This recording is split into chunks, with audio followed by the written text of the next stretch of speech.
MTV, the local high school lets out and the town becomes anarchy.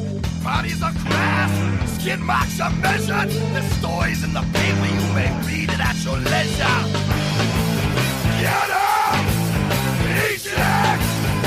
Escape from the prison planet! Get up! Eject! Escape from the prison planet! And to the tune of $1 billion I supply to the Welcome to Source Material for the I could have had an Amazon's attack while I was at Ollie's, now that I'm thinking about it. Oh, my goodness. Well, now look here. we have been, it's been a half hour since we've connected this call. Tonight, Source Material is bringing to you Salvation Run. DC Comics' Salvation Run came out in the latter part of 2007 and ran up through 2008. Now, Mark, we kind of took a look at the events that led up to this, and I think you know a little bit about what happened that caused Salvation Run, or at least one of the biggest parts. Kind of let us know what happened in the pages of Flash. There were 3 events that happened that led to the Salvation Run limited series that we will be talking about tonight, ladies and gentlemen, on the Source Material broadcast. Brought to you by... Sir. Keep it brief. No. Brought to you by the disapproving dad and the host of Source Material in his own right, Mr. Jesse Starter. And those events were as follows. There was Black Adam's rampage captured in the pages of Justice League America. This yet. World War III. Shut up. Then there was the Amazonian I'm attack Ronnie. that was captured in the limited series Amazon's Attack. And these were all lead-ups to the Final Crisis event that I believe preceded the New 52, if I remember correctly. But there was one incident specifically that happened that set this whole thing off, and it leads right to the beginning of Salvation Run. It was when the rogues, those dastardly rogues, in the pages of The Flash, the fastest man alive, issue number 13 to be exact, killed Bart Allen, otherwise known as our titular Flash. They killed him, you see. And because they killed him, and the heroes had taken all they could stand, and they couldn't stand no more, so they used boom tube technology, ladies and gentlemen, and sent the rogues to Planet Salvation. All right, now, I'm going to take over from here. Thank you very much, sir. Ronnie Adams. You're welcome, sir. Ronnie Adams, how'd you get this book? Was this something that... Ollie's, my friend. There you go. Now, would you have had any inkling to pick this up and read it if it wasn't for the fact that we're doing it tonight? Or Actually, yes. Okay. Because I remember one scene from the comic books where it seemed like Joker finally became the Joker that we all wanted him to be, and beat a man to death with a rock, and then shot another one in the face. Yes, sir. Just because he wanted to be leader. Yes, sir. So I was like, ooh, I like this. That's 2 scenes, actually. But the one I remember was where he just shot a guy in the face. It was just like, it was really interesting to see, Joker be Joker again instead of, like, the cartoon character, for lack of a better term, that he had become. Now, Mark, Salvation Run, this was an Ollie special for you as well, right? That is correct, sir. I had no idea what the fuck this was. Are we tying this in with anything? Yeah, Jurassic World, Fallen Kingdom. Because that makes sense. I remember asking him, like, why are we tying this in with that? And his answer was... Dinosaurs. It was like, I think there's a dinosaur on the cover. Lo and behold, there's no fucking dinosaur on this cover. I don't think so at all. They get chased by a dinosaur somewhere. Okay, all right. Or there's your loose tie-in, folks. Lizard lions. Broadcast. Lizard lions, that's what it was. Gotcha. Yes, the lizard lions do make an appearance here. So, like one panel. It's time for the synopsis. Here we go. I want to synopsis this whole thing, and then we're going to talk some talking points. Is everybody ready now? Yes. And we're going to get out of here. So, what is the best way to get rid of supervillains? I'd say many methods have been used in the past, but Kill him. Yeah, well, that was one of them. Rick Flag and Amanda Waller may have struck upon the most humane punishment that has actually never been implemented. sending them to a serene, uninhabited planet and let them live their lives there, free from the inhibitions and the burden they place on society. The only problem is this world is a training ground for the evil Desaad and the parademons from Apokolips. Shortly after the first group of villains arrive, the planet's engineered beasts come alive, threatening their survival. When the last group of villains to arrive contain Lex Luthor, who immediately butts head with the presumed leader of the other faction, the Joker. This causes a split in the ranks, and they each depart from the other. Luthor's group is focused on building a device to make their way home, while Joker's people have very little structure at all. Soon, Joker's army attacks Luthor's, and it wasn't enough that they had to deal with the threats of the planet. They have to worry about each other. Mixed up in all this is Martian Manhunter, who for a while shapeshifts amongst the crew, unbeknownst to the rest of them, attempting to communicate back home to let the League, Justice League, or the government know that this planet is not what it seems. That is until he is outed by Catwoman and summarily defeated and placed in a cage of fire. Desaad makes his play to capture the villains. I think his plot here was to capture them and turn them into parademons.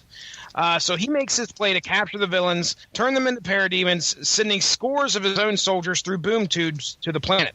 Luthor retreats with his half-built device to one of the safest spots there and puts the finishing touches on it, which unfortunately is capturing some of the energy-based villains and siphoning their power to the warp machine. Activating it, he and most of the villains escape back to Earth just before having it self-destruct, killing a bunch of parademons, leaving some villains dead, and stranding Martian Manhunter on the planet still in his cage. So that is right there a very brief summarization of what happened in this comic. Now, there's a lot of other little things that occurred in here. Clearly, it was 7 issues, came out in, we said, 2007 to 2008, and so I've got a few of the talking points here that I'll go ahead and bring up. One of the side plots was Vandal Savage. And, Ronnie, I mean, did you have any... What was Vandal Savage going to try and do here? He took off with some women. He'd be fucking. That was not Ronnie. That was not my response. Vandal Savage was basically wanting to start his... he was told the women that he took with him that he was going to lead them to a paradise, but then revealed it was not for them. I got you. Not paradise for them, because he was using them as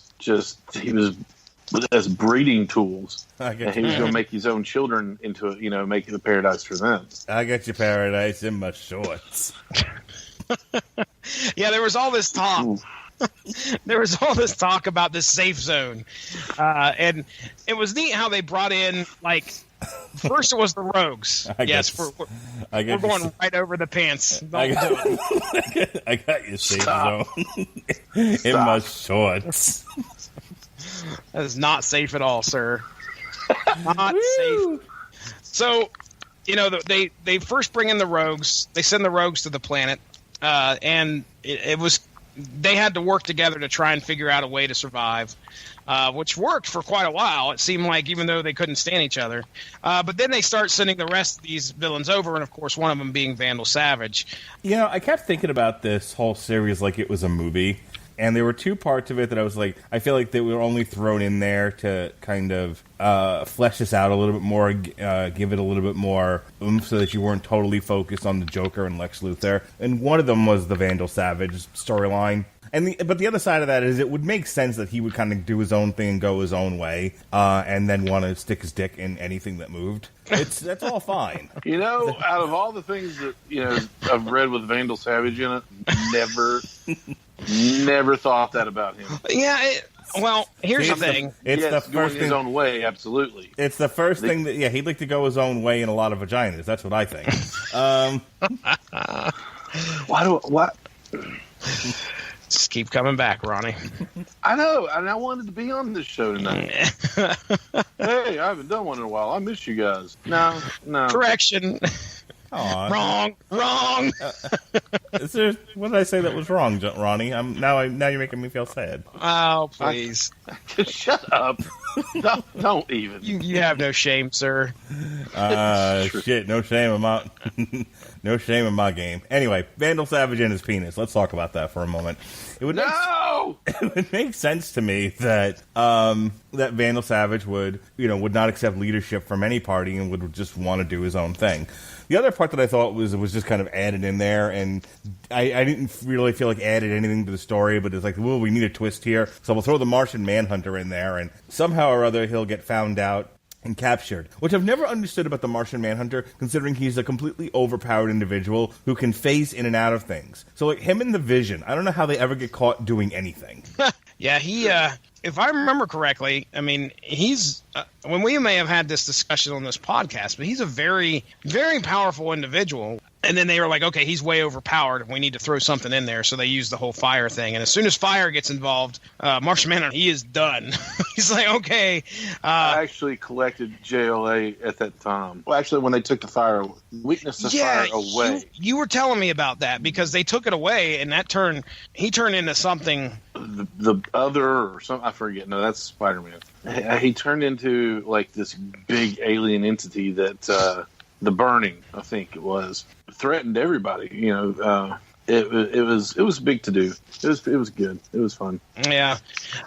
Well, okay. So yeah. The only thing it was really weird, and it was kind of cool because the only thing that could take him down was chaos. His mind couldn't take the chaos, so Batman figured out the most chaotic being he knew was Plastic Man. So he couldn't control Plastic Man. He couldn't do anything with him. And that's who they got to help take him down. Okay. Now, Mark, sir, the Joker is one of the villains that is sent onto this planet.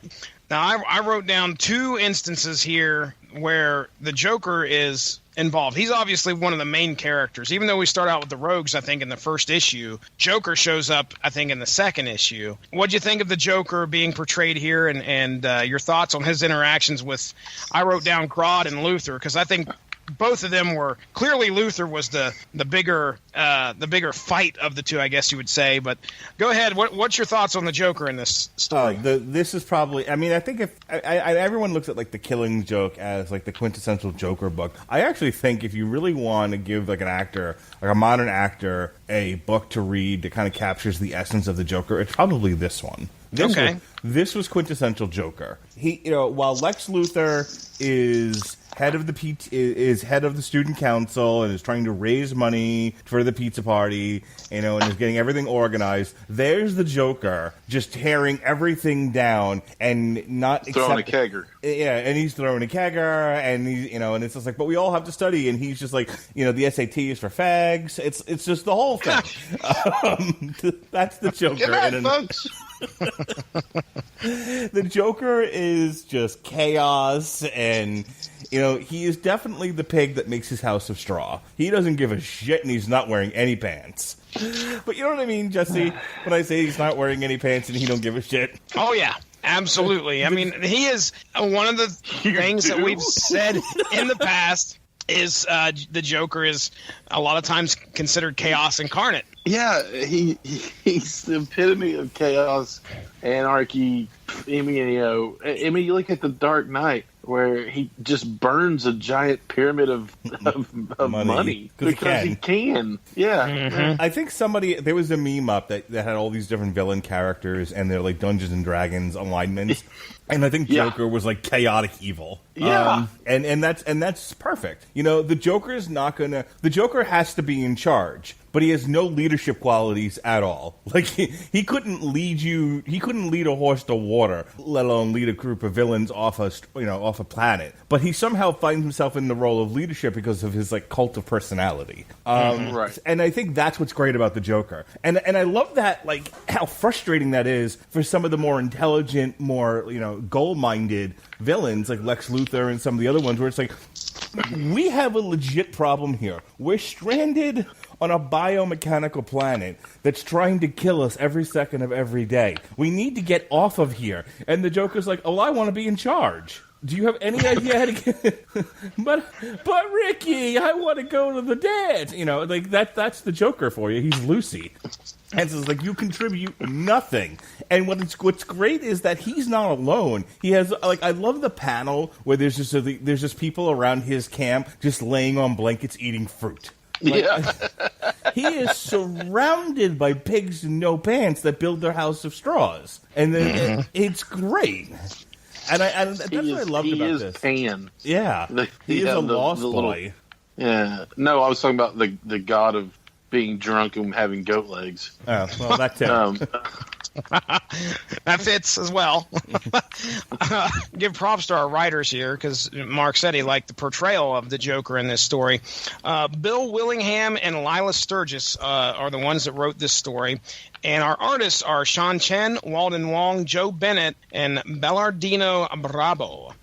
So the Joker, Ronnie Adams. Now, you mentioned there was a point in this comic book where he kills a guy. Do you remember who that dude was? I think I know who it was. Yes. He killed Iron Cross. I don't know who the villain was he beat to death with a rock. Simon. Yeah. P-S-I-M-O-N. Yes. Because we're DC and we're good.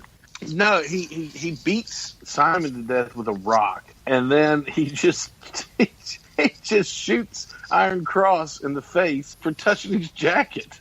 I didn't know if this was going to be an inconsequential story where everybody that's involved gets out alive. But when the Joker takes the rock to Simon, I was like, okay, we're dealing with something here that is all it's a little more important than all cards are on the table. All bets are off. What'd you think of when the Joker got the drop on Grodd? Did you see that coming? Yeah, man. He's the Joker. I mean, he beat Simon to death with a rock, and I don't even know why, to be honest with you. I think just because he wanted to be in charge. Mm-hmm. And then he shoots, I can't remember if that comes later, but he's just shooting guys in the face, beating people to death with a rock. He keeps Kid Carnival. Oh, boy. He keeps that psycho around. Like, the kid looks at him and says, I want to make a coat of your skin, a cape if there's enough material to honor you. Here's the thing. So Simon very practically is suggesting that since they can't get off the world, they need to repopulate it and recreate a civilization. And so he's doing the math involved and figuring out how much fucking needs to be done to repopulate this planet, right? And and if the Joker were here right now, I'd be dead before I got that entire sentence out because it's so boring. Meanwhile, Kid Carnival or Carnival, he is absolutely no threat to the Joker, and the Joker knows it. No, so it's like, right. He's not a threat. But if somebody looks at you and says, "Hey, I want to hang out with you because eventually I'm going to gut you in your sleep and make a coat out of your skin," are you going to keep him around? Yeah, I don't want to get rid of my son. Oh, jeez. No, Tom. I've not met your son. I've seen pictures. I've talked to him on the podcast. He seems like a good kid. And I have to say, at no time do I think Jonas has ever looked at you and says, "Father, I want to make a coat of your skin, Father." No, not specifically. But my son is always saying to me, like, you're gonna get it, and I'm gonna give it to you. That's his new phrase. Okay, like he's like, let's wrestle. He's just like, you watch out for my super kick. Like he tells me what he's gonna do before he does it. Now, maybe if Jesse, or Jason Teasley or Pat Mullen said, "Watch out for my super kick," I might actually do something to protect myself, because if one of those guys kicks me, I might get hurt. One never knows. I've heard Jesse catches a mean football and does a barrel roll. You better watch out. That's right. Judo roll. However, jelly roll. However, man, you're just mean. Tootsie roll. Now Tootsie roll. But I mean, when the 4-year-old says, "You better watch out for my super kick," I don't take it seriously. I don't even pay him any attention. That's because you're talking about a 40-year-old that's pretending to wrestle. Okay. We're talking about a supervillain. It equates to Kid Carnival and the Joker. No way does this equate to Kid Carnival. Yes, it does. And your psychotic mind, apparently it does. Because this kid has killed things and people before. Right. It's all relative. Has your son ever legitimately kicked someone in the face? Me? Sure, absolutely. Someone else of consequence. No, not that I'm aware of. All right, so he obviously has killed people in the past. Not your son. I was going to say, who, Jonas? Character. What do you know that I don't? Not your son, the comic book character. All right, I want to. And then he looks at somebody else. He looks at somebody else and says, "I'm going to murder you and make clothing." Flav says, But so yes, if you look at him and say, you know what, I need to get rid of this little psychopath as soon as possible. Otherwise, he's going to be wearing me like a mask. So, but he's not. But Joker's crazy enough to look at him and say, you know what, I'll keep him around. The kid's got moxie. That's where I was going to go. It's like it's typical Joker to keep this kid around. Okay, number one, the Joker keeps him around because that's flattering that this guy wants to make a coat out of him. Number two, he keeps him around because he says no way going to be able to make a coat out of the Joker.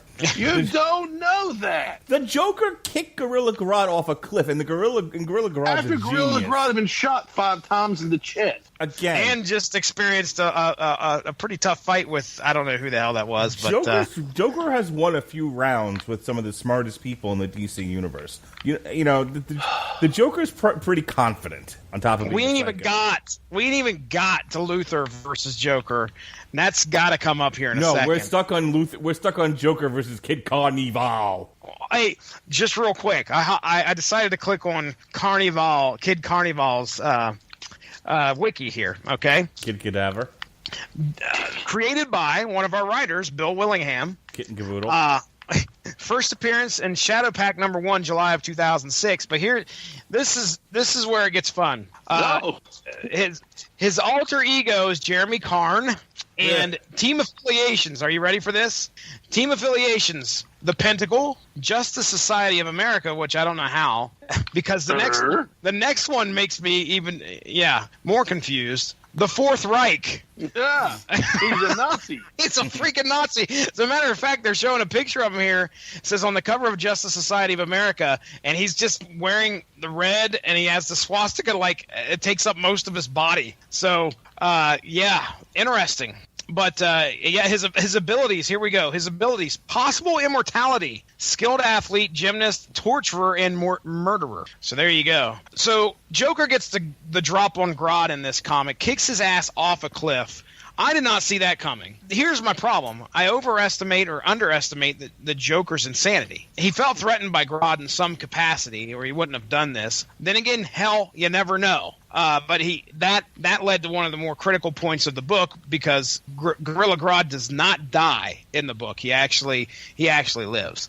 But there's one issue that just focused solely on the fight between Luthor and Joker, where everybody's like, okay, both these guys are like, look, let's have it out right now. As the other two sides, I think, are getting ready to go at it, or each of their sides, I guess you should say, then the Joker and Luthor have the knockdown, drag-out fight that we've been waiting for them to have throughout this whole series. Oh, that's what this whole thing was leading up to. Oh, yeah. It's just the complete breakdown of... I mean, really, when you have... With Lex Luthor or Lex Luger and the Joker, you have... It was amazing. He put the Joker in the rack, and... he tapped out. My friends would always call that the mildly annoying rack, because when you actually put it on somebody, it's like, stop. It's a great thing to put me down. It's a great thing to do to little kids. They think it's hilarious. Right? Yeah. Anywho, so this whole thing has been leading up to, this is order versus chaos. And with Lex Luthor, you have a very orderly, like, here's what we're going to do, here's our plan, everything is laid out, and it'll succeed because I've got it all figured out. And then there's Joker, who's just like, what happens if we just set everything on fire? What if we do that? What happens if I how about keep a kid around that wants to kill me and make my skin a coat? Right, he's adorable. What happens if we just burn everything to the ground? What then? And so ultimately, you have these two forces of nature that are destined to clash. And it also just, look at who their followers are. Luthor has the more. Here, I'll read down I actually have the camps right here. Okay. On the wiki, it has them all listed down. So let's start with Camp Joker. Okay. All right. So obviously we have the Joker, and you guys step in if you want to say anything about anybody. But here we go. We have the Joker, Bolt, Brutal, Cicada, Effigy, Giganta, Girder, Gorilla Grodd, Hyena. Gigantor. Sorry. Hyena, Julie, Jinx. Yeah, it's spelled Jewelle or Jewellee.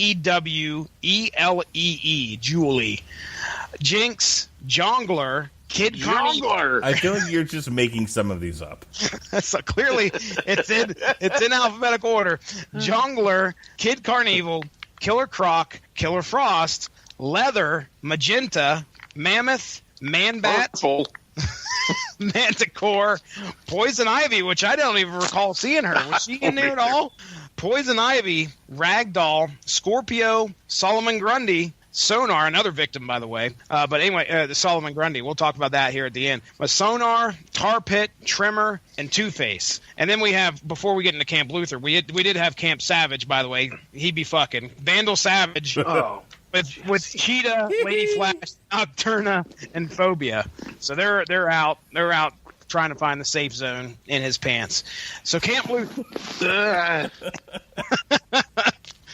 Camp Luther. Now, Ronnie, we just ran down Camp Joker. Uh-huh. Do you see, I mean, there's a few in there I can see that kind of subscribe to the chaos that Joker may have. Well, I think like Killer Croc. What do you see the most of? What do you see the most of? I was going to say, I think a lot of them just don't want to work. And in Luther's camp, you actually had to work to get off the planet, and the rest of them just I just want to play my flute all day and build my house of straw. What you see mostly in Joker's camp are the physical anomalies of the supervillain Man-Bat. Yeah, Man-Bat. Was Clayface part of his camp? No, Clayface was actually, he's over on Luther's camp. Okay, so you've got these people that have these physical powers, that their visage, their person, their body has changed. Mm-hmm. Okay, like Poison Ivy, like Man-Bat, like Gorilla Grodd. And then on Luther's side, Clayface's side, you have all these guys who have technology. Yeah, there's quite a few that stand out. Yeah, like Captain Cold. Yep. And the other dude, Captain Fire. At least two doctors. They have Captain Fire. They have at least two doctors over there, Dr. Light and Dr. Savannah. Dr. Savannah is that is the big bad for Shazam. Yeah. And he's been around since the 40s, I think, 30s and 40s, somewhere around there. You've got intelligence. You've got, technology. You've got, the more quote-unquote human side of the villains. There are a few outliers, but I'll run down the list. We got Lex Luthor, obviously, Abracadabra, Bane, Black Spider, Blockbuster, actually Manhunter and Martian Manhunter, and he doesn't count. Bloodsport, Captain Cold, Chemo, Deadshot, Dr. Light, Dr. Savannah, Hammer and Sickle, Heatwave, Eyeback, Iron Cross, Lady Vic, Metallo, Mirror Master, Mr. Freeze, Mr. Terrible, Monsieur Mala, Neutron, Professor Ivo, Rock, Silver Swan, Tapeworm, the Body Doubles, the Brain, which the Body Doubles, never heard of them before. Nope. But those chicks were ruthless. Those are the ones that they picked up. One of them was injured. They're like, no, we need to save him. So they save him only to throw him to the lion lizards. Right. Because he was just about dead, and they're like, nope, we can use him as bait. But anyway, the Body Doubles, the Brain, the Shadow Thief, Thunder and Lightning, Shimmer, Split Shot, Stranglehold, Warp, and the Weather Wizard. So there's your two camps, character by character, ladies and gentlemen. You have a better idea of which one's which there. So anyway, let's head back to Luthor versus Joker. So Mark Radlich, did you have anything else to say on that? Again, it had a very cinematic quality to it. I very much sympathize with Lex Luthor because as much as I'm entertained by the Joker, I've been where Lex Luthor's been, where it's just here's the practicality of the situation, here's what we need to do, and I'm always having to deal with the one person who's just no, let's just pee on things. It's how about can't we just focus? And then everyone wants to follow the guy with the super charisma who's also chaotic and fun, and it's just the story of my life. So, like, I'm reading this, and I'm just like, I feel like bad for Lex Luthor. He's like, I want to build you got transported to a prison world. Planet. Hell world. A psychotic clown for leadership. I have been where Lex Luthor has been, and I sympathize with his position, and I felt bad for the guy because, come on, haven't you been there in your life where you're trying to give a serious suggestion? Like, like I'm always dealing with this guy. Every time I'm on this show. Damn it, I was trying to do the opposite there. It's like every time I'm on the show with single time. Every time I'm trying to have a serious conversation, Ronnie takes it into the gutter. Shut up. Well, here's probably an example that everybody can relate to. When you were in school, in high school, and they divided you up in groups to do some type of a project. There was a lot of times where you may have gotten paired with somebody that was a slacker. Oh, God, yeah. Somebody that didn't do shit, or somebody that lets you take up the other 90%. Luther's trying to get off this world. I don't understand why, like, not 90% of the people are like, yeah, let's do this. He's clearly proven himself to be somebody that might be able to do that. But no, a bunch of them go with the Joker. And it's because they're super villains. They're insane anyway. Let's put it this way.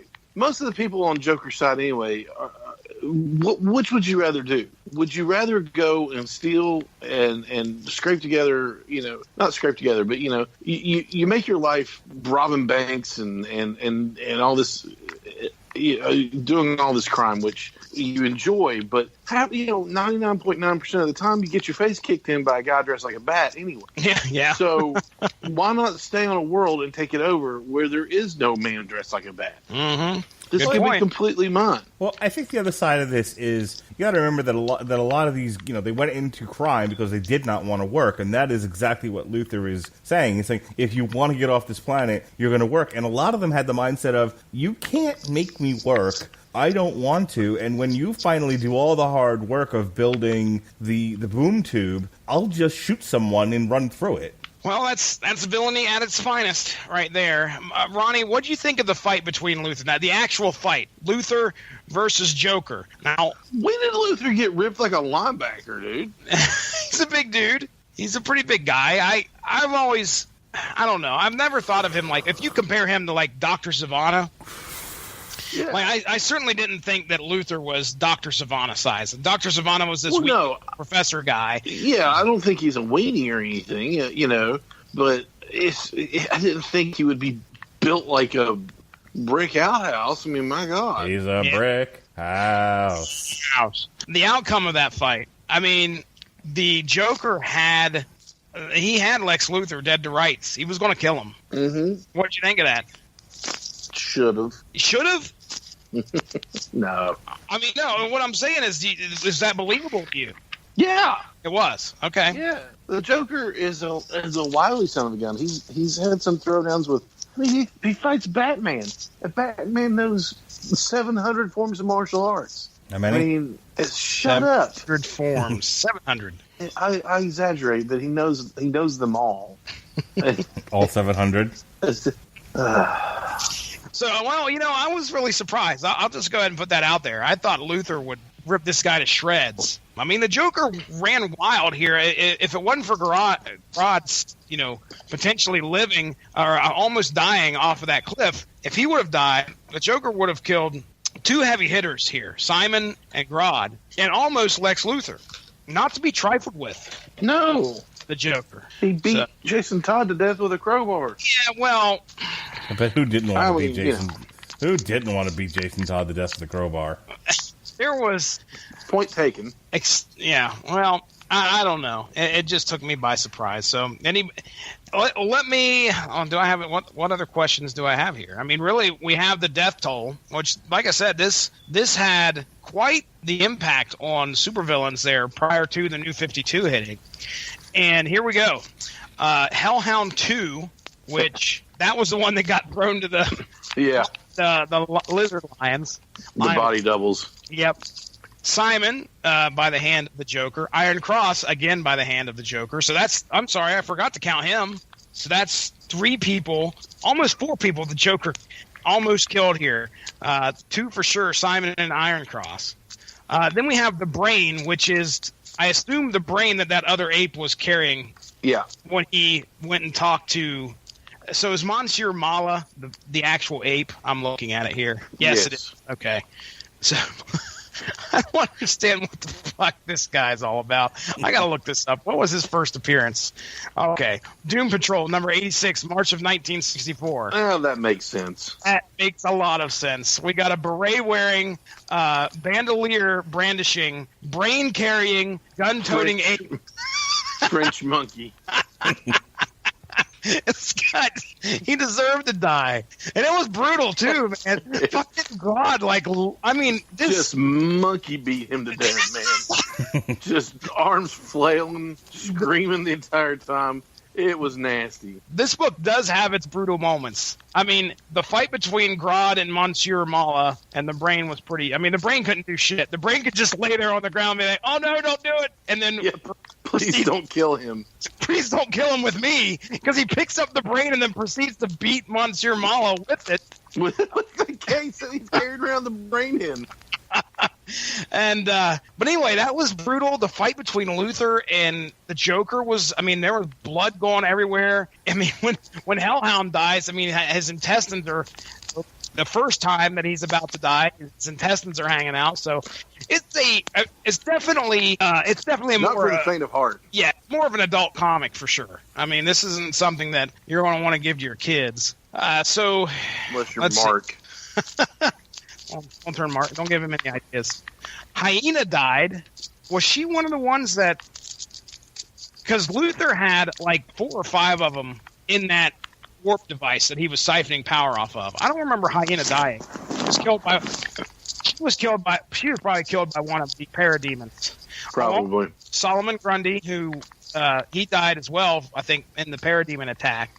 Then he doesn't really count because he dies every time. That's true. Fights him. That's true. Then we have Neutron, Plasmus, Heatmonger, Thunder and Lightning, and Warp. And I think those guys were definitely in the Warp device. So they all died because pretty much exploded the device and killed everybody on their way out. Luthor needed batteries. Yeah.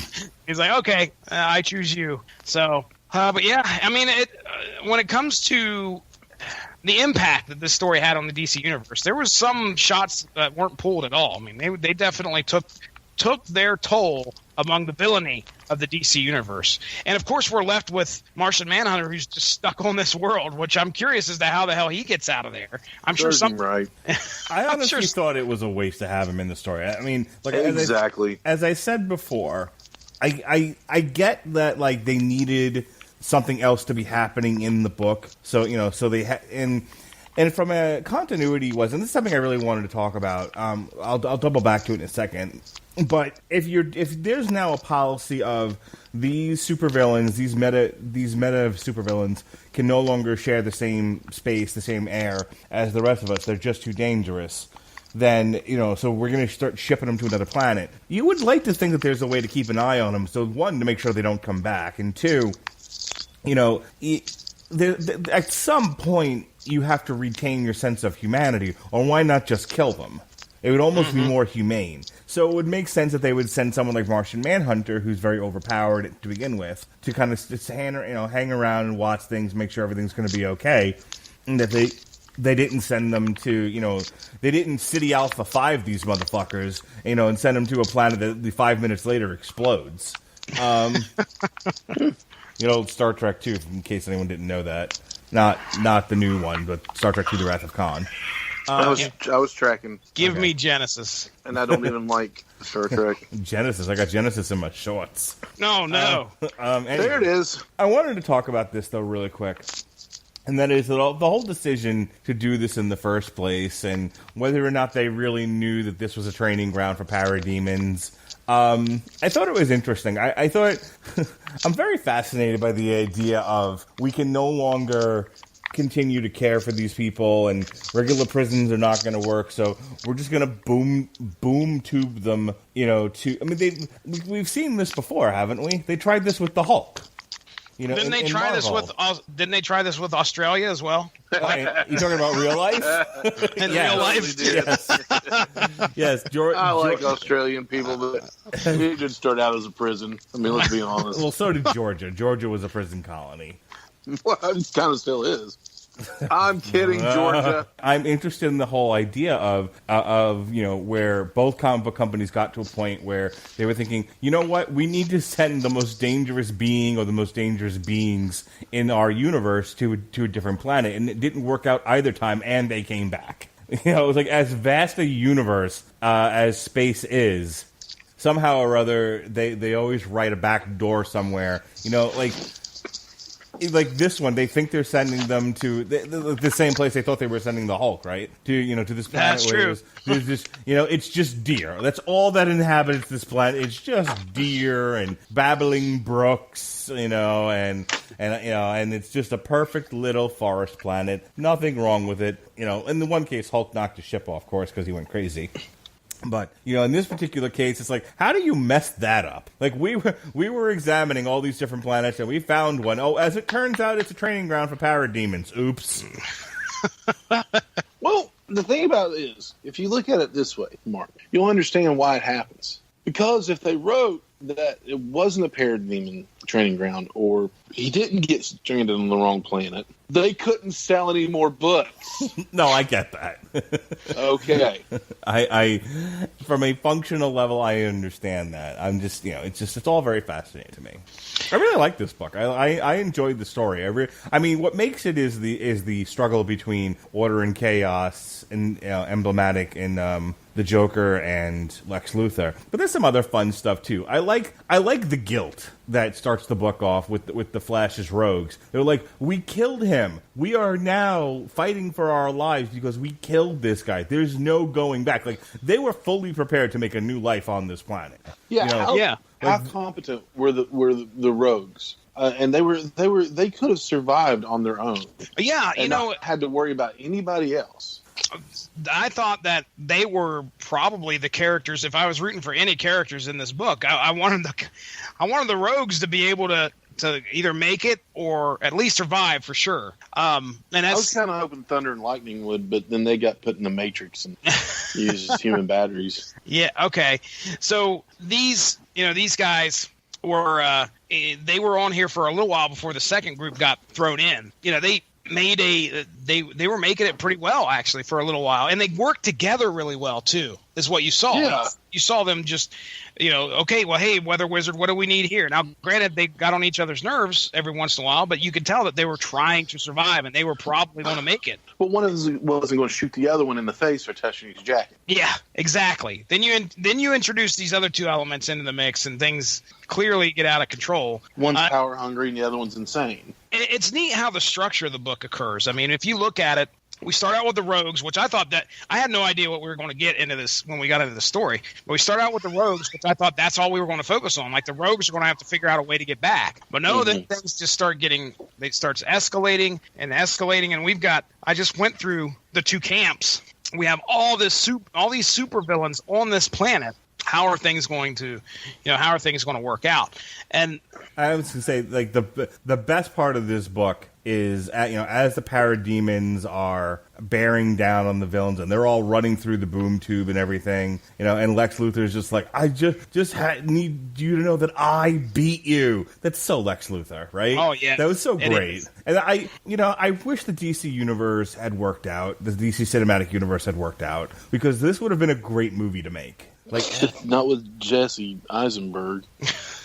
Well, that's my point. Like, I wish Warner Brothers and DC had been competent, and actually, thought things through, because this would have made this could have been a Suicide Squad movie. They don't necessarily need 100 villains to be in this, but just enough, kind of adapt it where, the first part of the movie is the Suicide Squad gathering up the big bads of the Jokers and the Lex Luthors or whatever of the DC universe, and they go through the boom tube, and then the Suicide Squad gets tricked into going through the boom tube too, and now they're there, and then this, everything that you see in the book happens. They split into two camps that leads to a fight between Joker and Lex Luthor. Lex Luthor finally builds the transport. They go through it. Parademons attack. Lex Luthor stands in front of it yelling, "I beat you."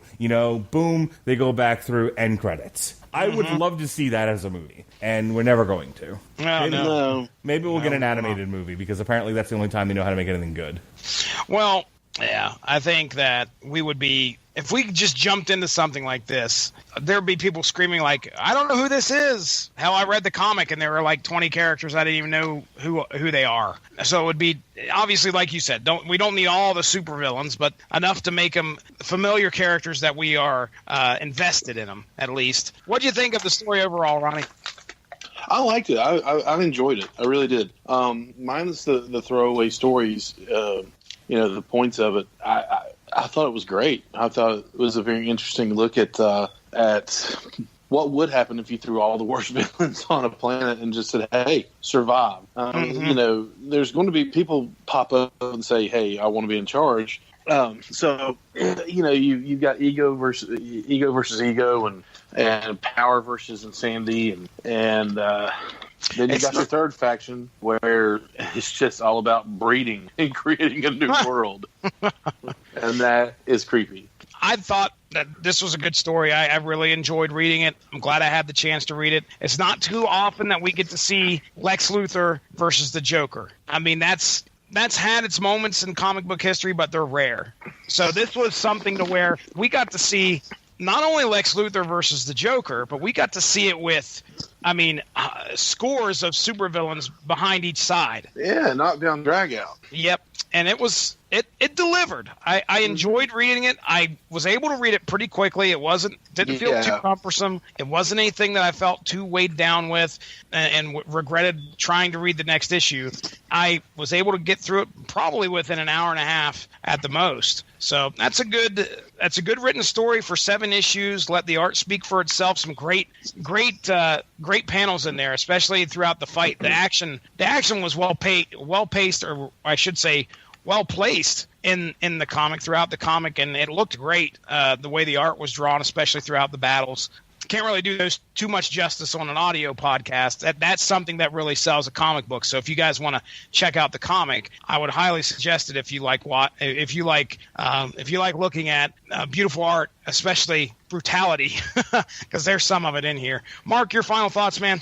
I really love this book. It's been one of my favorites that we've read all year. I polished this off while I was on my little staycation this past weekend while my wife was out getting duck donuts. You know what duck donuts is? Delicious. Ugh. And actually, I do. Yeah, aren't they great? They taste like a funnel cake. Sure. So while my wife ran out of the...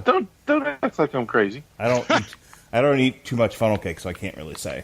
But while my wife ran out of the hotel to get duck donuts, I read the whole thing, and I thought it was phenomenal. I loved it. I loved that they weren't. It wasn't just the greatest game or whatever the hell where you have the one guy running around and people trying to kill him with a gun or something like that.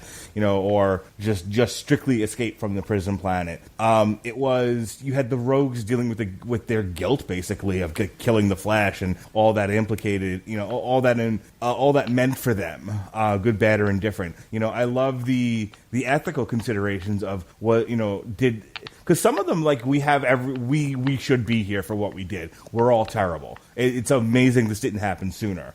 And others, like, they had no right to do this to us. This is ridiculous. We're citizens, I like that debate, that internal debate within the book. Sort of philosophical, debate between order and chaos, as I've said a couple times now on the show. I loved all of that. Joker being pure Joker. If somebody were to say to me, like, again, what is a great book where the Joker isn't like Juggalo Joker or, just like trying to carve off his face or whatever, I would tell him about this one. This was quintessential Joker.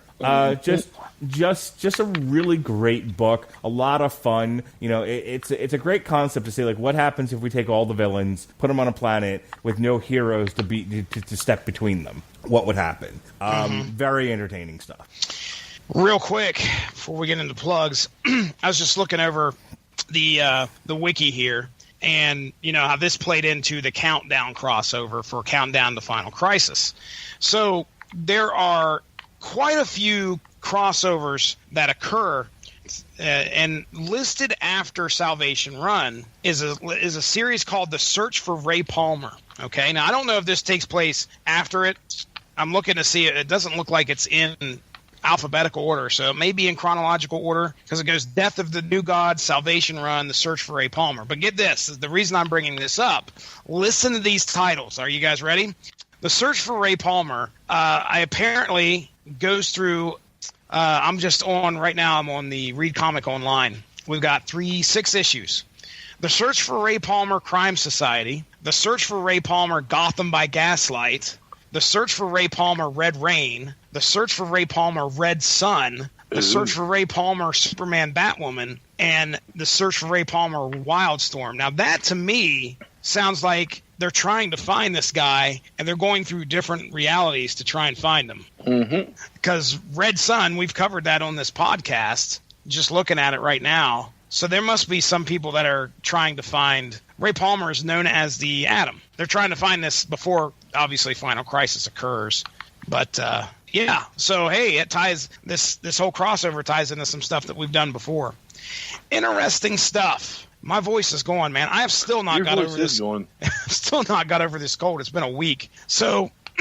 All right, well, that was our final thoughts, and that is source materials coverage on DC's Salvation Run. We'll go ahead and get into plugs. Ronnie Adams of the Screaming Boy podcast. What, if anything, have you had a chance to get into here lately? Man, my computer's still down, and I have not had a chance to do much of anything with it. But you can still catch us on iTunes, TuneIn, Stitcher, iHeart, and the Radulation Podcast Network. You can go back and listen to our old stuff. We'll be back soon. Don't worry about that. Here coming up at the end of July, I'll be going to Raleigh SuperCon. I mean, it's just a plethora of really cool things going on. I mean, this con goes from like 10 in the morning till 2 in the morning. Dave Bautista's going to be there. William Shatner, Alice Cooper, a ton of wrestlers. And then my big one, I'm going to go, meet and greet and all that is going to be Ralph Macchio. Nice. Karate Kid thing. And then in September, I'll be going to another con, Greensboro Comic Con, where the voice of Beast Boy will be there. And so, I mean, we got some good stuff coming up. Expect some good pictures on Instagram. And we'll be back on the air very soon. All right. Very good. Mark Radulich. I'm done. I'm done talking. Mark Radulich, the schedule, sir. What? The schedule, sir. Oh, you want me to plug stuff? Sure. Okay. Plug it away. All right. Come on, Mark. You actually have stuff to plug. Tomorrow night on the Radulation Broadcasting Network, synergizing with this book because they have a lot in common, is Jurassic World Fallen Kingdom. Might be one of the funniest jokes told on this podcast tonight. And then on Wednesday, Jesse, have you listened to the 9 Inch Nails playlist that I made you? No. No, I have not. And then this Wednesday on the Metal Hammer of Doom, even though Jesse won't listen to any playlist that I make him, we're going to listen to the new 9 Inch Nails album, Bad Witch. Are you a good witch or a bad witch or a sandwich? And then eventually Jesse will listen to the stupid playlist that I made him, and we'll listen to a few more 9 Inch Nails songs and talk about them.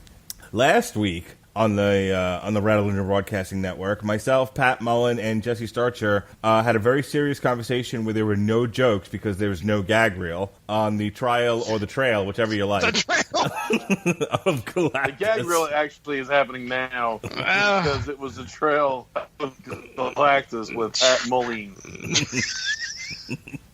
Damn it, the Trail of Galactus. Myself and Robert Winfrey reviewed The Incredibles 2 on Damn You Hollywood, and then on the Metal Hammer of Doom, Ronnie Adams' favorite band, Amorphous, their new album, Queen of Time. We reviewed that in its entirety today. Next month, for source material, we've got a stellar lineup for you. We've got synergizing with Luke Cage Season 2. We've got Luke Cage Volume 1, Sins of the Father. Synergizing with Ant-Man and the Wasp, we've got Ant-Man Volume 1, Second Chance Man. Synergizing with Skyscraper, we've got Incredible Hulks, Planet Savage. Well, you might be asking yourself... You might be asking... There it is. I didn't have to make anything up for that one. And you might be asking yourself, what exactly does Planet Savage have to do with a one-legged Dwayne Johnson doing his Die Hard impression? Absolutely nothing. We just thought it would go well together. Actually, I just wanted to cover the book, and that spot was available. Let's see. The following week, Jesse's going to do a show all by himself with Jason Teasley, Threat Level Retard. Red. Oh, Red. Okay. I didn't know what it was called. All I can see is the R. Sorry. Threat Level Red. Got it. How much more offensive can we be? Well, I've got an idea. I was gonna say, I've done nothing. Don't fucking tempt me. And then we finish off July with a little bit of a comic written by Scott Ian of Anthrax fame. Lobo, Highway to Hell. Highway to Hell. Go to hell. So that's all the source material that's fit to print in the month of July. Very good. Penis. It's not fit. Penis. None of it is fit to print. Penis. Well, all right. Thanks. Yeah. Thank you. No, we didn't hear you the first 7 times. Ladies Penis. and gentlemen. Oh, my gosh. This has been a disaster. Oh, my gosh. Welcome back, Ronnie Adams. Gone for a week. Glad you're back, sir. The show could definitely the show definitely up. So go give the Radulich in Broadcasting Network Facebook page a like to stay up on top of all the great podcasts that we have to offer. All sorts of great stuff over there. We're closing in on 170 episodes of source material. Ladies and gentlemen, I am so proud of this show. Glad I have the opportunity to sit down with my buddies here, talk about some comic books. It's pretty much a book club for comics. So if there's a story out there that you've read and you'd like to maybe listen to a couple other people talk about their experiences with it, that's what this show's for. If maybe there's something you haven't read and you're interested in what exactly happens into it, more than welcome to listen to us talk about it and then go read it. So it's out there, ladies and gentlemen. Last week, there was a special guest appearance. Special guest appearance I was able to make on the Kapow, the Pop Cultured podcast. Yeah, so, wait till they hear this. Oh, boy. They're going to be so excited that they got their name associated with this act. So done. We had a good time. We did some comic book intelligent quotient from Wizard, July. I think it was June or July. June of 1993. So heading back 25 years yet again. If you had a chance to listen to it last year, I quizzed the boys on some CBIQ. And let's just put it this way. The difference between 1992 and 1993 was quite evident when it come to the fact that there were a lot more independent comic book questions on here, including Image and Valiant stuff that these boys didn't really know. So they were high scoring last year. This year, things got a little bit more difficult. And of course, I'll leave y'all to give that a listen and play along. Score yourself, as apparently... Don't tell me how to live my life. Wizard, the scoring, okay, the higher you scored, the worse paper cut you got. So like what the that was the better you did, like the most ultimate 30 questions, I think it was. So if you got 30 right, you got a paper cut on the on your eye. On your eyeball. Not your eyelid, your eyeball. Why did we ever read Wizard magazine? It was a lot of fun, man. One of the fun yeah. You hop into the entertainment section. No, listen to this. You hop into the entertainment section, okay? And they're talking about some crazy shows that are coming up this fall on the Fox network. One has something to do with some crazy guy by the name of Chris Carter, and the X-Files is about to drop later that year.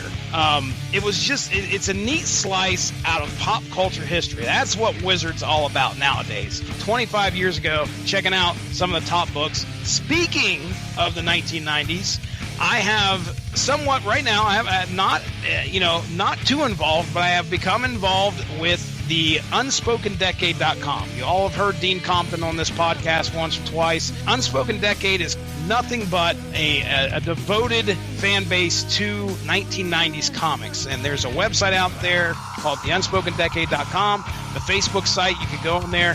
And I have been granted the ability to post things on there. So every once in a while, I'll throw some covers or some ads or something from the 1990s out there to spark that nostalgia, I guess I'll say.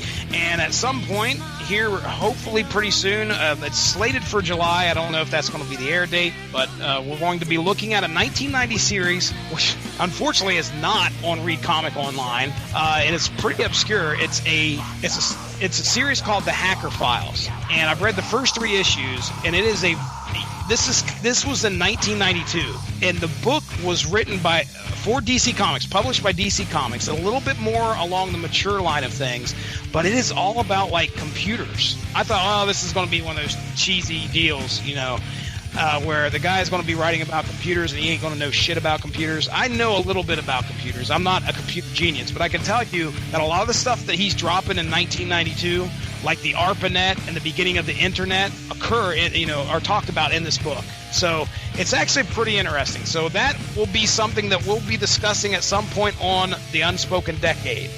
That's it, ladies and gentlemen.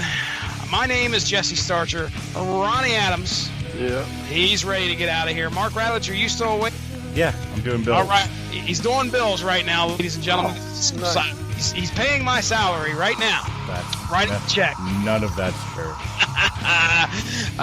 This has been Source Material. We are out of here. Bye-bye.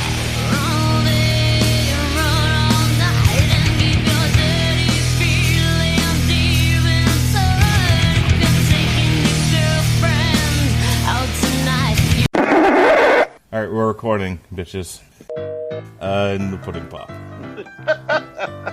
And the drugs. And the, and the women. and the rookies. Hey, guys. Yeah? Start the show. Alexa, start the show. Now, Mark. Sir? Can we start this show? Justice League. Oh, look. More stuff to not start the show. I just want to make sure that we know what we're talking about here, because Mark, we never know what we're talking about. Start the show. Do shows that start this way make it difficult for you to edit? I'm just wondering. How about the fact that when somebody interrupts the intro, it makes it difficult? I think I spelled Pat Mullen's name wrong. And I think it's I-N, isn't it? It's not E-N, it's I-N, right? You also at one point advertised the book as the Trail of Galactus. Trail of Galactus? Yes. Plug. Fuck. I think. Karate, Judo, Jeet Kune Do, Kung Fu. Oh, that's Ronnie making fun of black folks again, like he always does on this podcast. Oh, no! Whoa! If you just tuned in, ladies and gentlemen, Ronnie's racism continues. What is wrong with you all? It's okay. I hate both of you. Yeah. Nobody can hear this, see? I see. You got it? Got it, see? My bad. Edit this entire part out, see? A, B, see? All right, D. You gotcha on that one. And then this Wednesday... D's nuts! No, shit. Any play... Excuse me. Any God, play... man. We're gonna... Just say... What happened? You try to swallow a watermelon whole? Coming up for myself, penis. Coming up right now. Speaking of coming up. Penis.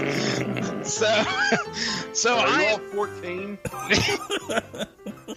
might as well be.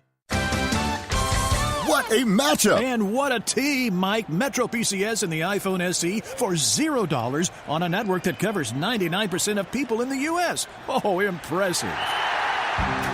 Play with the best. Switch to Metro PCS and get a 32-gig iPhone SE for $0. Metro PCS.